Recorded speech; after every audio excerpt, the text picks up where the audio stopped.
صحیح بخاری حدیث نمبر 176۔ رسول کریم صلی اللہ علیہ وسلم نے فرمایا کہ بندہ اس وقت تک نماز ہی میں رہتا ہے جب تک وہ مسجد میں نماز کا انتظار کرتا رہے تا وقت کہ وہ حدث نہ کرے۔ ایک اجمی آدمی نے پوچھا کہ اے ابو ہریرہ، حدث کیا چیز ہے؟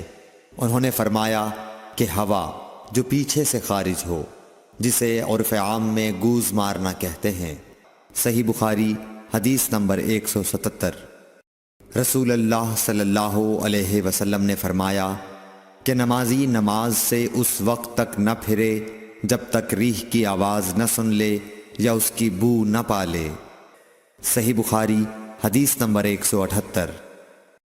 حضرت علی رضی اللہ تعالی عنہ نے فرمایا کہ میں ایسا آدمی تھا جس کو سیلان مزی کی شکایت تھی، مگر رسول اللہ صلی اللہ علیہ وسلم سے دریافت کرتے ہوئے مجھے شرم آئی تو میں نے ابن الاسود کو حکم دیا۔